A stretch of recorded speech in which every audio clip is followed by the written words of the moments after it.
में अगर इस वक्त लोकसभा के चुनाव हो जाएं तो प्रधानमंत्री कौन बनेगा? अब इसमें कोई शक नहीं है कि नरेंद्र मोदी ही प्रधानमंत्री बनेंगे।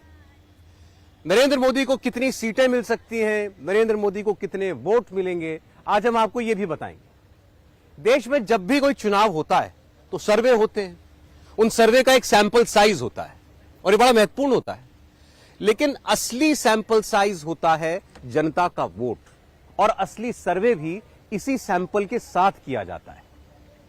2024 के चुनाव में देश के सामने जितने विकल्प हैं, आज नरेंद्र मोदी के सामने कोई दिखाई नहीं देता है। देश की आवाज क्या है, मूड ऑफ द नेशन क्या है, देश का मिजाज क्या कह रहा है। मोदी के सामने जितनी पार्टियां चुनाव में जुटी हुई हैं, सबके सपने टूटना शुरू हो चुके हैं। कुछ नेता ये बात खुलकर कह रहे हैं और कुछ नेता कुछ कह ही नहीं रहे हैं, क्योंकि नरेंद्र मोदी 2024 के लिए 300 सीटों से आगे बढ़ चुके हैं और तीसरी बार प्रधानमंत्री बनने के लिए तैयार हैं।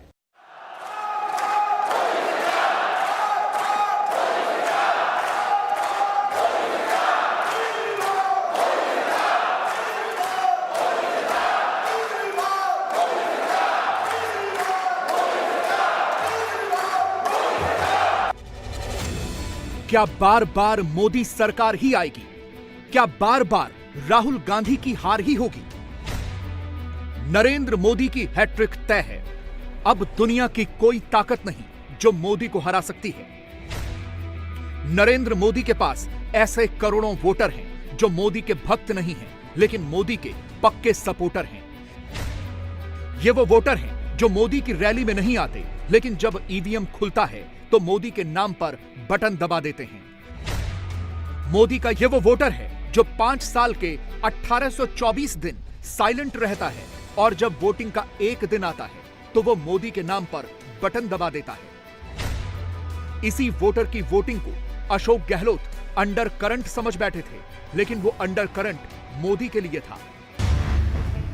इसी वोटर ने राजस्थान, मध्य प्रदेश और छत्तीसगढ़ में बीजेपी को नहीं, सीधे मोदी को जिताया है। इसी साइलेंट वोटर की वजह से सड़क से लेकर संसद तक मोदी की जय जयकार हो रही है। मोदी की पार्टी के सांसद लोकसभा के अंदर तीसरी बार मोदी सरकार का आह्वान कर रहे हैं।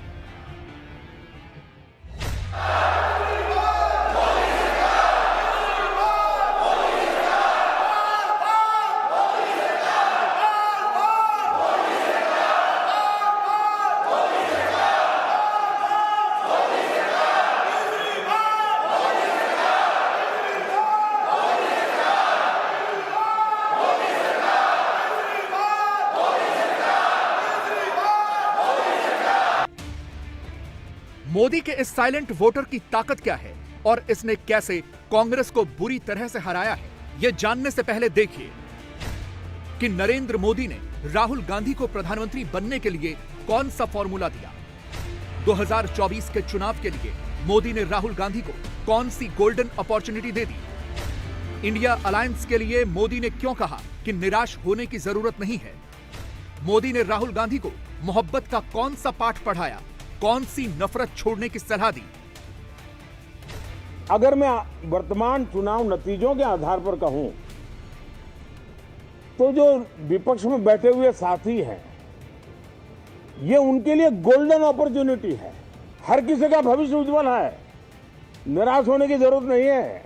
देखिए, देश के मन में आज जो ऐसी कुछ बातों पर नफरत पैदा हो रही है, हो सकता है वो मोहब्बत में बदल जाए, तो मौका है, ये मौका जाने मत दीजिए। मोदी को यह सब इसलिए कहना पड़ रहा है क्योंकि विधानसभा चुनावों से पहले कांग्रेस ने मोदी पर सीधा हमला किया, टारगेटेड अटैक किया, बहुत से अपशब्द कहे जो गाली से कम नहीं थे। और अब कांग्रेस को भी यह समझ में आ रहा होगा कि मोदी को सीधे अटैक करने से, मोदी को सीधे गाली देने से नुकसान ज्यादा हो गया है। क्रिकेट मैच में चला जाएगा, वो अलग बात है कि हरवा दिया, पनौती।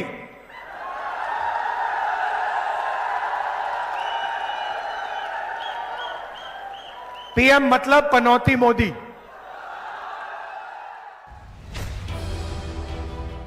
राजस्थान के बाड़मेर में 21 नवंबर को राहुल गांधी ने मोदी को पनौती कहा।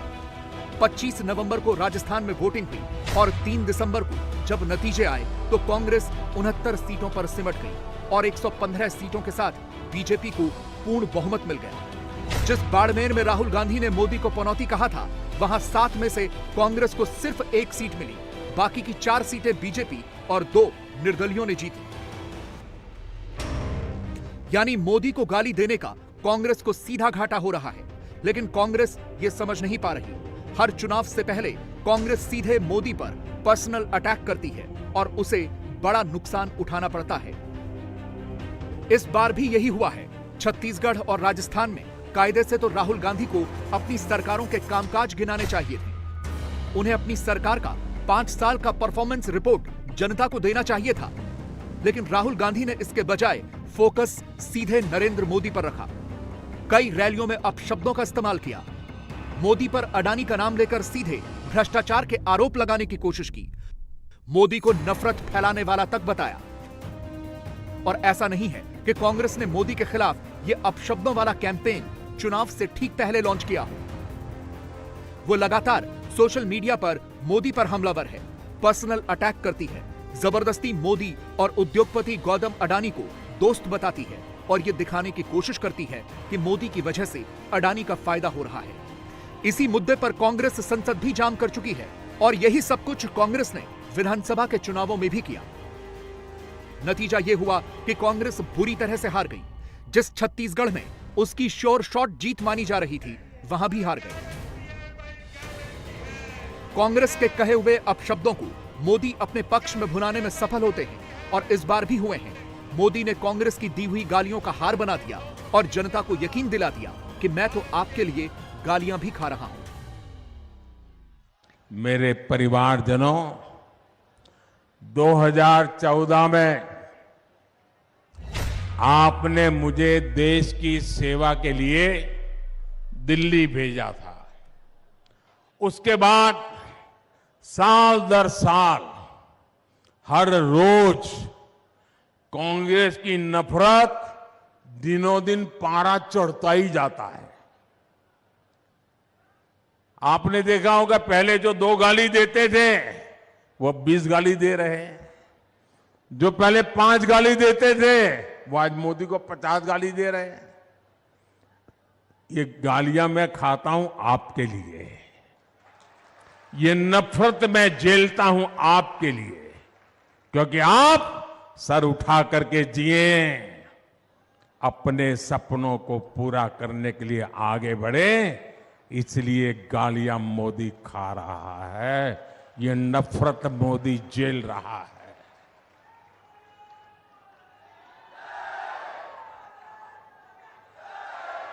और ये मोदी को गालियां क्यों देते हैं? ये मोदी को नफरत क्यों करते हैं? ये मोदी को बदनाम क्यों करते हैं? क्योंकि मोदी ने इन लोगों के भ्रष्टाचार पर, बड़े बड़े घोटालों पर रोक लगा दी। उनकी कटकी बंद हो गई, मलाई मिलती नहीं है। राहुल को मोदी को दी हुई गालियों ने हरा दिया, क्योंकि मोदी का अपना जो पर्सनल वोटर है वो सब कुछ बर्दाश्त कर सकता है। बीजेपी से लेकर बीजेपी के किसी भी नेता पर टारगेटेड अटैक भी बर्दाश्त कर सकता है, लेकिन मोदी पर नहीं। मोदी का यही साइलेंट वोटर है जिसने तीनों राज्यों में बीजेपी की सरकार बनाई है। मोदी का यह साइलेंट वोटर वो है जो नरेंद्र मोदी को सबसे ज्यादा पसंद करता है। वो मोदी के खिलाफ कुछ भी नहीं सुन सकता है। ये नरेंद्र मोदी का वो वोटर है जिसके जीवन में उनकी योजनाओं से बहुत बदलाव आया है। यही वो वोटर है जो प्रधानमंत्री नरेंद्र मोदी का पक्का सपोर्टर है। उसके लिए मोदी के अलावा कोई और नेता मायने नहीं रखता है। नरेंद्र मोदी को भी अपने इस साइलेंट वोटर के बारे में पता है, इसीलिए उन्होंने तीनों राज्यों के प्रचार के दौरान अपने इस वोटर तक पहुंचने के लिए तरीका निकाला। अपने कार्यकर्ताओं को इस साइलेंट वोटर तक जाने को कहा। अच्छा, मेरा एक काम करना है, करेंगे? आवाज धीरी हो गई, करेंगे? देखिए, ये चुनावी काम नहीं है, करोगे? मेरा पर्सनल काम है, करोगे? पक्का करोगे? तो एक काम करना, हर परिवार में जाना और जाकर के कहना कि अपने मोदी जी नागौर आए थे। क्या कहेंगे?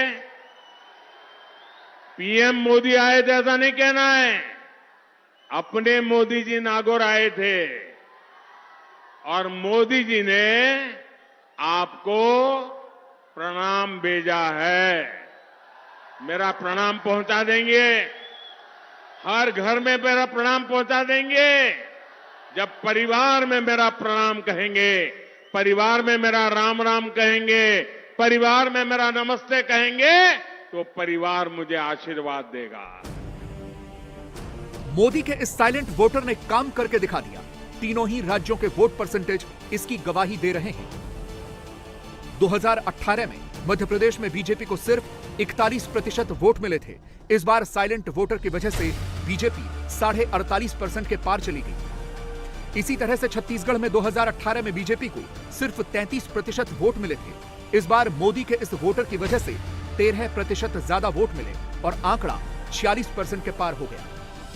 इसी तरह से राजस्थान में 2018 में बीजेपी को करीब 39% वोट मिले थे, लेकिन यह मोदी के इसी साइलेंट वोटर का कमाल था कि बीजेपी इस बार 41.69% वोट पा गई। यानी इसी वोटर ने तीनों राज्यों में बीजेपी की पूर्ण बहुमत की सरकार बना दी। 2018 में मोदी का यह वोट बैंक नहीं बना था, इसीलिए वोट परसेंटेज में आपको यह डिफरेंस दिख रहा है, लेकिन अब यह मोदी का पक्का वोटर है। मोदी का यही वो वोटर है जो बीजेपी के लिए लगातार डिलीवर कर रहा है। मोदी का यही वो वोटर है जिसने 2022 में सबसे पहले गोवा, उत्तराखंड, उत्तर प्रदेश और गुजरात में बीजेपी की सरकार बनवाई। बड़ी बात यह थी कि इन चारों ही राज्यों में बीजेपी की पहले से ही सरकारें थीं, यानी बीजेपी की सरकारें दोबारा रिटेन हुई हैं। मोदी और बीजेपी के काम पर मुहर लगी। फिर 2023 में त्रिपुरा और अब मध्य प्रदेश, छत्तीसगढ़ और राजस्थान में बीजेपी की सरकार बनी। त्रिपुरा और मध्य प्रदेश में बीजेपी की सरकार रिटेन हुई, जबकि छत्तीसगढ़ और राजस्थान कांग्रेस से छीना है।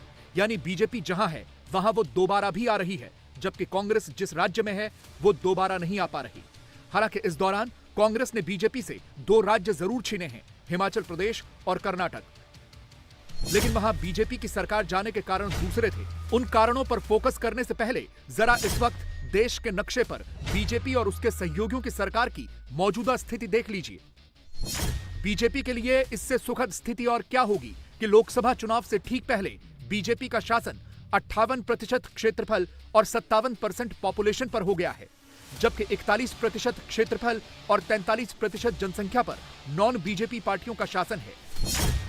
बीजेपी शासित राज्यों को ध्यान से देखेंगे तो आपको पूरे हिंदी हार्टलैंड में सिर्फ बीजेपी ही नजर आएगी। हरियाणा, उत्तराखंड, उत्तर प्रदेश, राजस्थान, मध्य प्रदेश और छत्तीसगढ़, इसके अलावा गुजराती बोले जाने वाले गुजरात और मराठी बोले जाने वाले महाराष्ट्र में भी बीजेपी की सरकार है। महाराष्ट्र में सहयोगियों के साथ है। इन दोनों ही राज्यों में हिंदी अच्छी तरह से बोली और समझी जाती है। मोदी वोटर से डायरेक्ट कनेक्ट करते हैं, इसीलिए उत्तर भारत यानी हिंदी प्रदेश में उनकी वोटर तक सीधी पहुंच होती है। गुजरात तो उनका अजय गढ़ है। वो गुजरात में सीधे अपनी मातृभाषा गुजराती में संवाद करते हैं और इसका असर भी दिखता है। कर्नाटक और बाकी साउथ के राज्यों के वोटर इसी भाषा के बैरियर की वजह से मोदी से डायरेक्ट जुड़ नहीं पाते। इन राज्यों में जब भी चुनाव होते हैं तो मोदी की रैलियों में ट्रांसलेटर का इस्तेमाल होता है और ट्रांसलेटर मोदी की बातों को तो ट्रांसलेट कर सकता है, लेकिन भावनाओं को नहीं कर पाता। और वोट पाने के लिए सीधे भावनाओं का जुड़ना बहुत जरूरी होता है। यही वजह है कि बीजेपी की सरकार कर्नाटक में रिटेन नहीं हो पाई। रही बात हिमाचल के चुनावों की, तो हिमाचल के बाद से बीजेपी और मोदी की रणनीति बदली है, क्योंकि हिमाचल में प्रधानमंत्री मोदी ने सभाएं भी कम की थी और वो वहां अपने मौजूदा मुख्यमंत्री जयराम ठाकुर के भरोसे ज्यादा थे। लेकिन जब ठाकुर हार गए तो मोदी ने बिना चेहरे के ही चुनाव लड़ने का फैसला किया।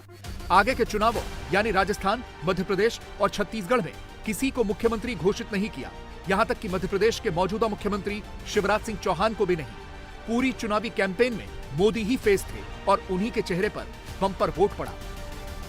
और इस बार बीजेपी को जिताने के लिए मोदी के साइलेंट वोटर का अहम रोल रहा, जो मोदी को कहे गए अपशब्दों और उनके खिलाफ की गई कैंपेन की वजह से नाराज था।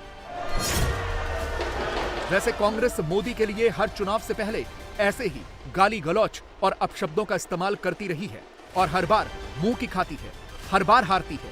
देखिए कांग्रेस ने आज तक मोदी के लिए किन किन अपशब्दों का इस्तेमाल किया। वैसे तो लिस्ट बहुत लंबी है, लेकिन मोदी को गाली देने की शुरुआत कांग्रेस ने 2007 में की थी, जब गुजरात में सोनिया गांधी ने मोदी को मौत का सौदागर कहा था। कांग्रेस को यह दांव उल्टा पड़ा, बुरी तरह से हार हुई। इसके बाद भी मोदी को खूब गालियां दी जाती रही, लेकिन जैसे ही वो 2013 में प्रधानमंत्री पद के उम्मीदवार हुए तो गालियों की इंटेंसिटी बढ़ गई।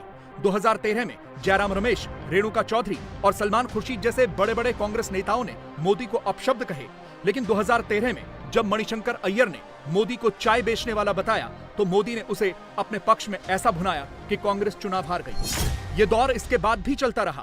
कांग्रेस के कई छोटे बड़े नेता मोदी को गाली देते रहे।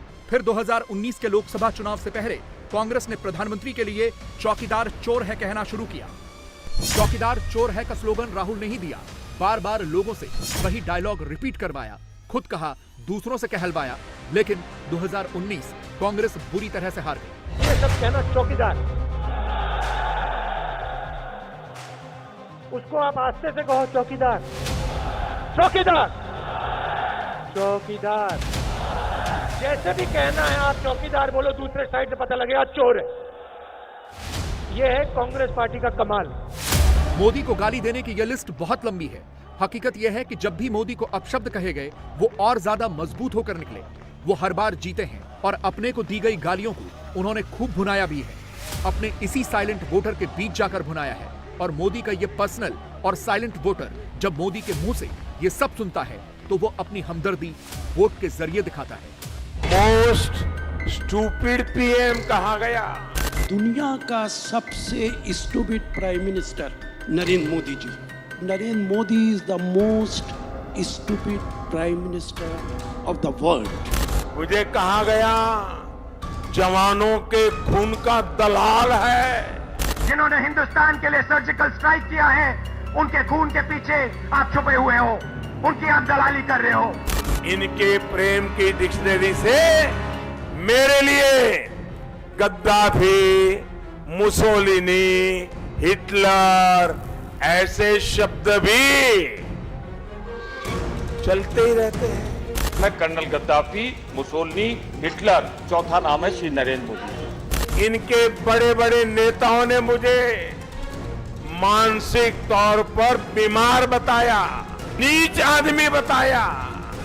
मुझको लगता है कि ये आदमी बहुत नीच किस्म का आदमी है। अनपढ़ गंवार।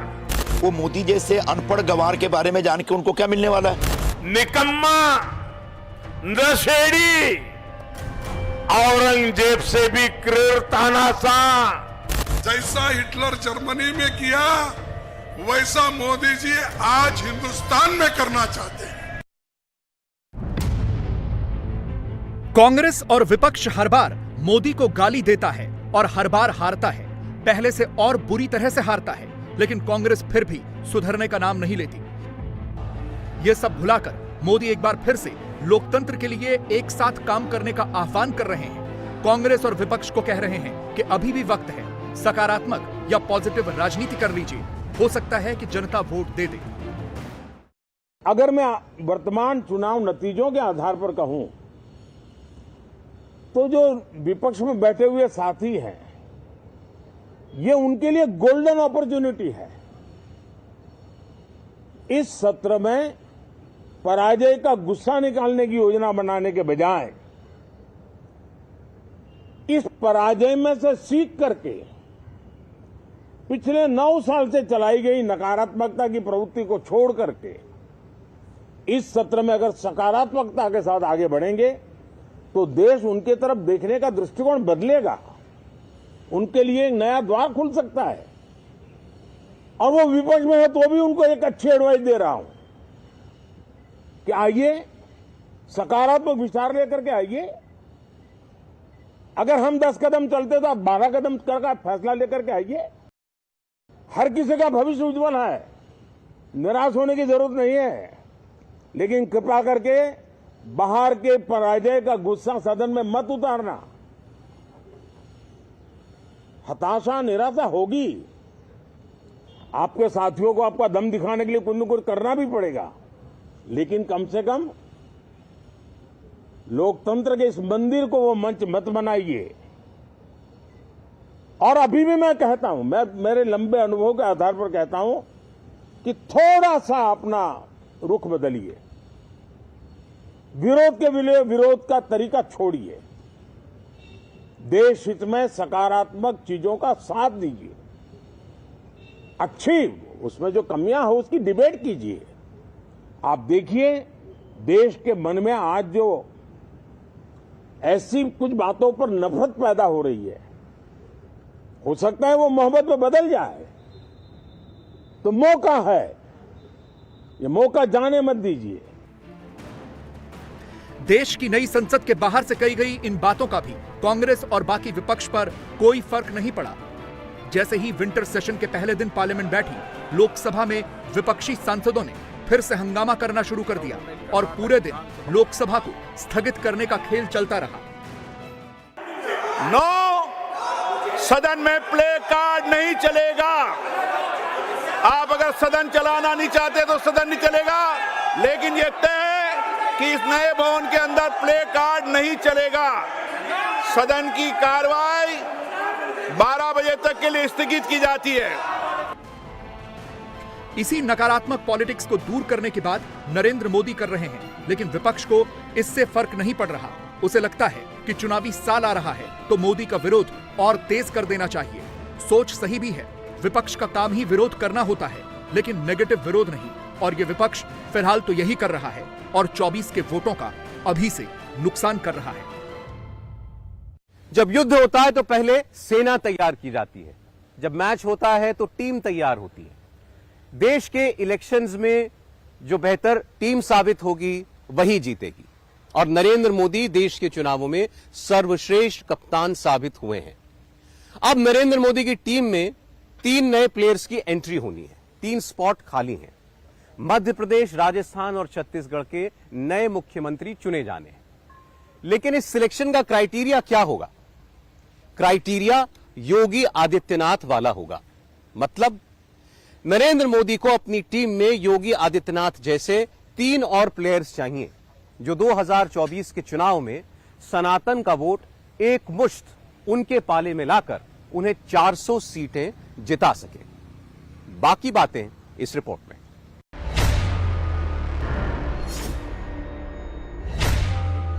23 में आंधी, 24 में भगवा का तूफान।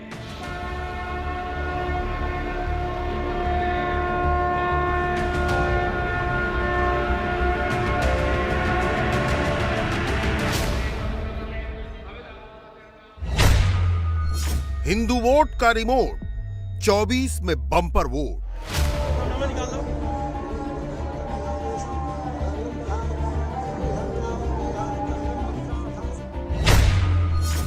सनातन का मंत्र, 24 में विरोधी हो जाएंगे छूमंतर।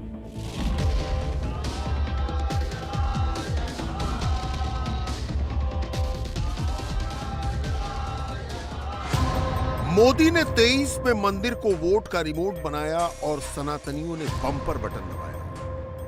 नतीजा तुष्टीकरण और रेवड़ी वाली कांग्रेसी राजनीति तीनों राज्यों में ध्वस्त हो गई। मध्य प्रदेश के बाद राजस्थान और छत्तीसगढ़ में भगवा राज कायम हो गया। मध्य प्रदेश में बीजेपी को 163 सीटें मिली और 48% से ज्यादा वोट मिले। राजस्थान में बीजेपी को 155 सीटें मिली और 41% से ज्यादा वोट मिले। छत्तीसगढ़ में बीजेपी को 54 सीटें मिली और 46% से ज्यादा वोट मिले।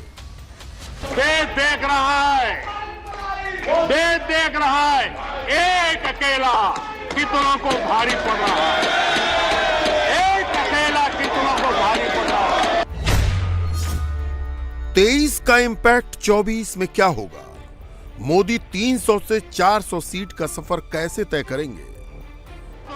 इसके लिए मोदी सनातन का रिमोट और दमदार बनाएंगे, मगर कैसे? जवाब है अयोध्या। 5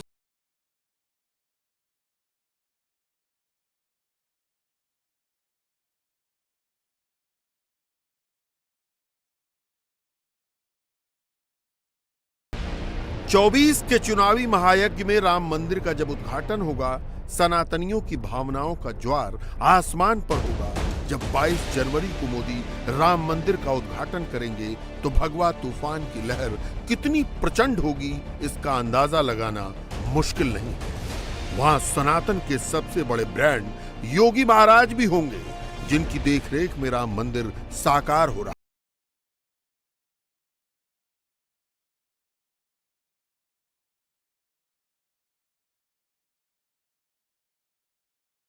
अगर विरोधी खेमा 24 में भगवा तूफान का अंदाजा नहीं लगा पा रहा है, तो उसे 23 की पिक्चर को समझना जरूरी है।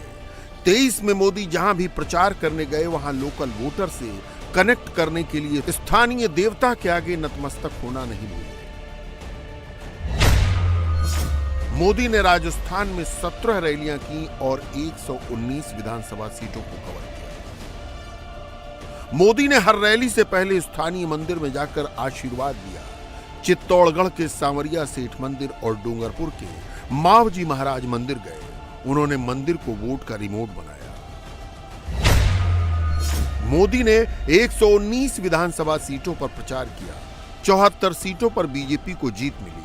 उनका स्ट्राइक रेट 62% रहा। यह ज्यादातर टफ सीटें थीं, लेकिन सनातन का रिमोट दबाकर मोदी ने हिंदू वोटर को अपने पाले में करके बीजेपी को शानदार जीत दिला दी। इसकी भविष्यवाणी मोदी ने पहले ही कर दी थी, लेकिन विरोधी उसे मजाक समझ रहे थे। राजनीति के इतने वर्षों में मैं हमेशा भविष्यवाणियों से दूर रहा। मैं कभी वादे और बड़ी बड़ी घोषणाएं नहीं करता हूं। इतने साल हो गए, कभी नहीं करता। लेकिन इस बार चुनाव में मैंने अपना ये नियम भी तोड़ा था। मैंने राजस्थान में मावजी महाराज को प्रणाम करते हुए उन्हीं की धरती पर ये भविष्यवाणी की थी कि राजस्थान में कांग्रेस सरकार लौट करके नहीं आएगी। मध्य प्रदेश ने भी हमें फिर दिखाया है कि भाजपा के सेवा भाव का कोई विकल्प नहीं है। छत्तीसगढ़ के चुनाव की पहली सभा में मैंने खुद कहा था कि मैं आपसे कुछ मांगने नहीं आया हूं, मैं तो आपको 3 दिसंबर के बाद सरकार बनेगी तो शपथ समारोह में निमंत्रण देने के लिए आया। मैं आज पूरी विनम्रता से देश की हर बहन बेटी को यही कहूंगा कि आपसे जो वायदा बीजेपी ने किए हैं वो 100% पूरे किए जाएंगे। और ये मोदी की गारंटी है। सनातन वोट को जगाने के लिए मोदी राजस्थान में पोलिंग से ऐन पहले मथुरा पहुंच गए। जो विरोधी इसे टोटका समझ रहे थे, उन्हें नतीजों में तगड़ा झटका खाना पड़ा। तेलंगाना में सनातन वोट को साधने के लिए मोदी ने तिरुमला मंदिर में दर्शन किए। भारत में सनातन सबसे बड़ा वोट बैंक है और मोदी उसके सबसे बड़े ब्रांड हैं। 2024 में यही सनातन की रिमोट ब्रांड मोदी को 400 सीट की गारंटी दे रहा है, क्योंकि मोदी उन्हें राम मंदिर, काशी विश्वनाथ कॉरिडोर, महाकाल लोक, केदारनाथ धाम दे चुके हैं। अब मथुरा की गारंटी दे रहे हैं।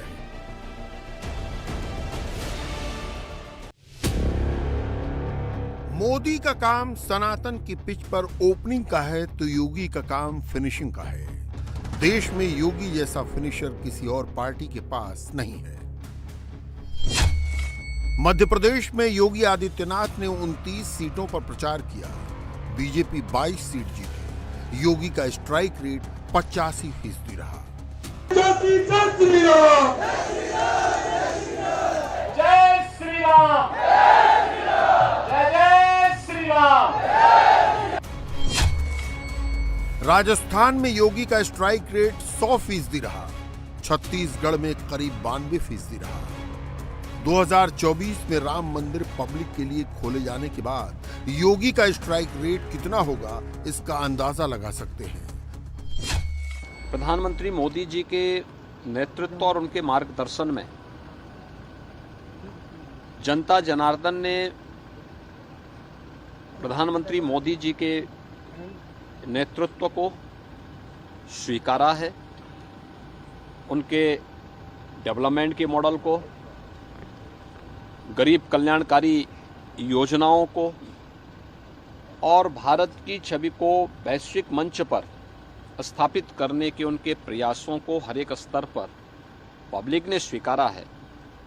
आज मध्य प्रदेश में भारतीय जनता पार्टी की सरकार फिर से रिपीट हुई है। राजस्थान और छत्तीसगढ़ में भारतीय जनता पार्टी को जो भारी बहुमत से इन राज्यों में भी सफलता प्राप्त हुई है, कांग्रेस को जनता ने मात दी है। ये चीजें दिखाती हैं कि 2024 के लोकसभा चुनाव में देश की जनता तीसरी बार भी प्रधानमंत्री मोदी जी के नेतृत्व में पूरी मजबूती के साथ भारतीय जनता पार्टी को सपोर्ट करके तीसरी बार भारतीय जनता पार्टी की सरकार प्रधानमंत्री मोदी जी के नेतृत्व में देश के अंदर लेकर के आएगी। सनातन को एकजुट कर जिन 3 राज्यों में बीजेपी ने बम्पर जीत हासिल की है, वहां 2024 में विरोधी मोदी योगी के सामने कैसे टिक पाएंगे। मध्य प्रदेश में लोकसभा की 29 सीटें हैं, राजस्थान में 25 सीटें हैं, छत्तीसगढ़ में 11 सीटें हैं। टोटल 65 सीट 3 राज्यों में है।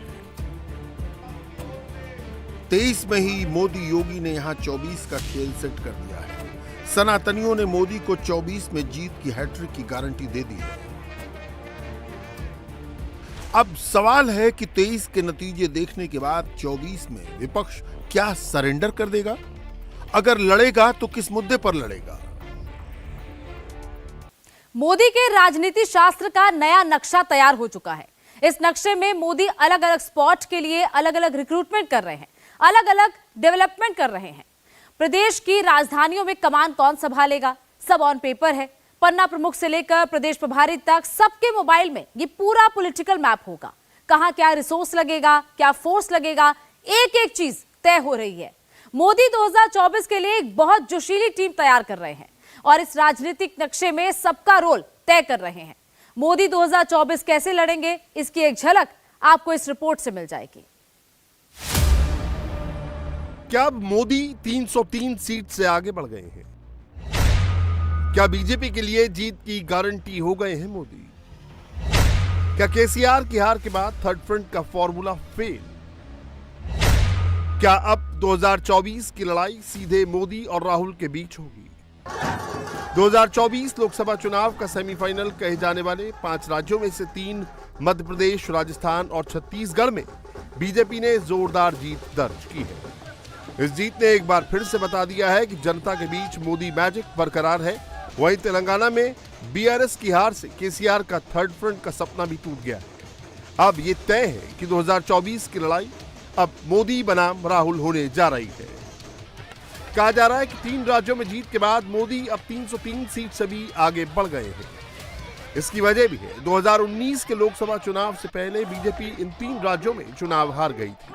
इसके बावजूद लोकसभा चुनाव में 303 सीटें जीती। ऐसे में इन चुनावों में अपने शानदार प्रदर्शन के बाद भाजपा अब की बार 400 पार के नारे के साथ कम से कम 400 सीटें जीतने का लक्ष्य रखेगी। यही वजह है कि इन 3 राज्यों में जीत के बाद प्रधानमंत्री नरेंद्र मोदी ने अपनी स्पीच में 2024 में लोकसभा चुनाव में जीत की हैट्रिक लगाने का ऐलान भी कर दिया। भारत का मतदाता जानता है कि स्वार्थ क्या है, जनहित और राष्ट्रहित क्या है। दूध का और पानी का भेद देश जानता है। जैसे तैसे जीतने के लिए हवाई बातें करना और लोभ लालच की घोषणाएं करना ये मतदाता पसंद नहीं करता। मतदाता को उसका जीवन बेहतर करने के लिए एक स्पष्ट रोडमैप चाहिए, एक विश्वसनीयता चाहिए, एक भरोसा चाहिए। भारत का वोटर ये जानता है कि जब भारत आगे बढ़ता है तो राज्य आगे बढ़ता है, हर परिवार का जीवन बेहतर होता है। इसलिए वो बीजेपी को चुन रहा है, लगातार चुन रहा है।